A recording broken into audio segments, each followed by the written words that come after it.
Captain Talk के साथ मैं हूं आपका मेज़बान captain Maqsood Akram. Singaporean flag vessel MV Dali और फ्रांसिस स्कॉट ब्रिज की टक्कर ने दुनिया भर की शिपिंग कंपनीज को और स्पेशली लॉजिस्टिक कंपनीज को हिला कर रख दिया। चंद ही सेकंडों में 47 साल पुराना ब्रिज एमवी डॉली की टक्कर से मुकम्मल तौर पर कोलैप्स हो गया। आज की वीडियो में हम आपको बताएंगे एक्चुअली व्हाट हैपेंड, गलती कहाँ हुई। 25 मार्च 2024 की इवनिंग को एमवी डाली बाल्टीमोर की पोर्ट से डिपार्चर के लिए मुकम्मल तौर पर रेडी था। बाल्टीमोर का कंटेनर टर्मिनल बड़े जहाज़ों की लोडिंग एंड डिस्चार्जिंग के लिए बहुत मशहूर है। एमवी डाली का GRT 95,128 एंड लेंथ 300 मीटर है और ये 10,000 कंटेनर लोड करने की सलाहियत रखता है। बाल्टीमोर में weather condition was so perfect and MV Dali set to depart around midnight from the berth. तमाम सेफ्टी प्रिकॉशंस लेने के बाद 2 टग्स की मदद से एमवी डाली को बर्थ से कास्ट ऑफ किया गया। बर्थ से डिपार्चर के बाद एक शार्प टर्न था जो कि एमवी डाली ने सक्सेसफुली 3 से 4 नॉट की स्पीड के साथ कंप्लीट किया। दोनों टगबोट एमवी डाली की असिस्टेंस के लिए बिल्कुल साथ साथ चल रहे थे और सक्सेसफुली एमवी डाली साइड चैनल से मेन चैनल में दाखिल हो गया। एक्चुअली पहली गलती यहाँ हुई जब दोनों टग्स को कास्ट ऑफ कर दिया गया और दोनों टग्स यहाँ से डिपार्चर के बाद अपने अपने स्टेशंस की तरफ मूव कर गए। ये AIS वीडियो में आप देखें कि एमवी डाली ने यहाँ सक्सेसफुली का डिपार्चर किया और दोनों टग इस टर्न में एमवी डाली की असिस्टेंस कर रहे थे और जैसे ही टर्न कंप्लीट हुआ तो पायलट ने टग्स को कास्ट ऑफ करने को कहा और टग कास्ट ऑफ करके फ़ौरन जो है अपने स्टेशंस की तरफ चले गए। जब टग जहाज़ के लॉन्ग साइड होते हैं तो उनकी स्पीड जहाज़ की स्पीड 3 से 4 नॉट रखी जाती है, नहीं तो टग्स के कोलैप्स होने का कैप्साइज होने का खतरा होता है। मेन चैनल में पहुंचने के बाद एमवी डाली ने अपनी स्पीड इंक्रीज करना शुरू की जो कि 8.5 नॉट तक पहुंच गई। एमवी डाली बड़ी तेज़ी से फ्रांसिस स्कॉट ब्रिज की तरफ बढ़ रहा था और इसकी स्पीड में भी मुतवातर इजाफा हो रहा था।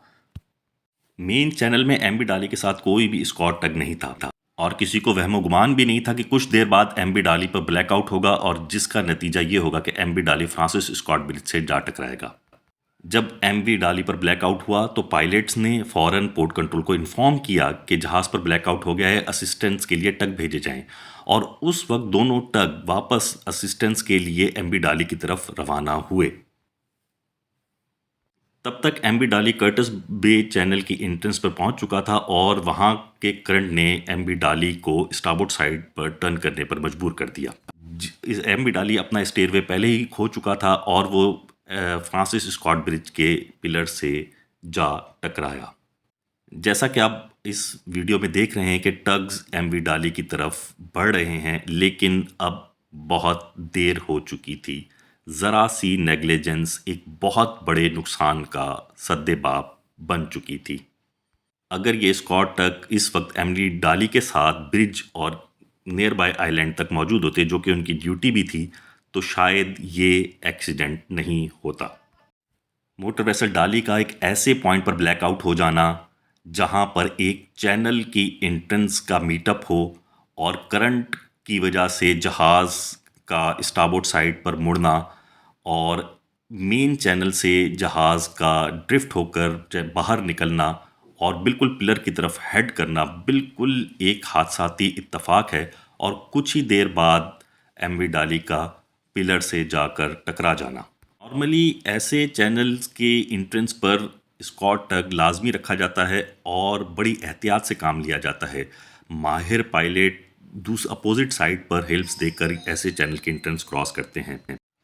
टाइड, विंड, करंट को मलहूज़े ख़ास रखा जाता है और उनको काउंटर कर कर जहाज़ को ऐसे क्रिटिकल पॉइंट से गुजारा जाता है और स्कॉट टग हर वक्त जहाज़ के साथ मौजूद होता है ताकि किसी भी किस्म के ब्लैकआउट या किसी भी किस्म की इमरजेंसी की सूरत में उसे फेस किया जा सके।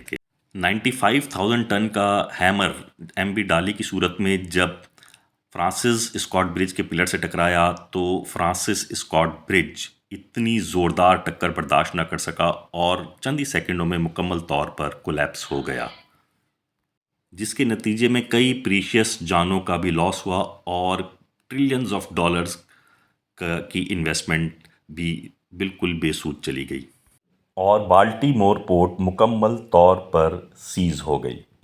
जैसा कि इस लाइव वीडियो में भी देखा जा सकता है कि एमवी डाली जब कर्टिस बे चैनल के एंट्रेंस पे पहुंचा तो वहां पर ब्लैकआउट हो गया और जैसे ही कुछ देर बाद पावर रिज्यूम हुई तो जहाज़ से एक ब्लैक कलर का स्मोक निकला जो इस बात को इंडिकेट करता है कि स्टन किक देकर स्पीड रिड्यूस करने की कोशिश की गई।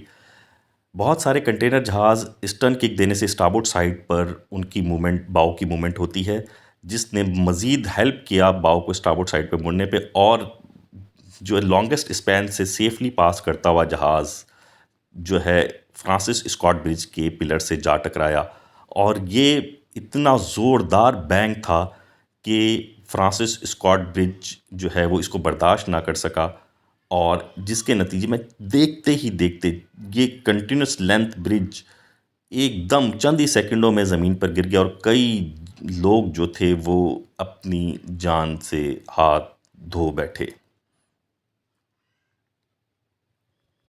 नाजरीन, दुनिया भर में कोई भी एक्सीडेंट एकदम से नहीं होता। एक्सीडेंट होने के लिए बहुत सारे बैरियर को क्रॉस करना पड़ता है और जैसा कि इस वीडियो में मैंने आपको बताया कि कई ऐसी संगीन गलतियां की गईं जिनकी वजह से ये एक्सीडेंट रूनुमा हुआ। शिप स्टाफ ने पोर्ट साइड एंकर डालकर भी जहाज़ के मोमेंटम को कम करने की कोशिश की जो कि बेसूद गई और जहाज़ कंटिन्यूसली ड्रिफ्ट करते हुए पिलर से जा टकराया। लकीली इस एक्सीडेंट में कोई भी शिप स्टाफ ज़ख्मी नहीं हुआ लेकिन एमवी डाली पे मौजूद ये कंटेनर यहाँ स्टक हैं और पता नहीं कब तक ये स्टक रहेंगे और ना जाने कब ये कंटेनर अपनी मंजिल मकसूद तक पहुँचेंगे। मज़ीद दिलचस्प वीडियो के लिए कैप्टन टॉक के चैनल को सब्सक्राइब कीजिए और देखते रहिए। Lot of loves to all of you Captain Talk family. Thank you very much for your support. खुश रहिए और खुशियाँ तकसीम कीजिए। हमारी दुआ है कि दुनिया में कोई भी ऐसा एक्सीडेंट ना हो जिसमें किसी का जानी या माली नुकसान हो। नेक्स्ट वीडियो तक के लिए मेज़बान कैप्टन मकसूद अकरम को इजाज़त दीजिए। अल्लाह हाफ़िज़। बहुत शुक्रिया।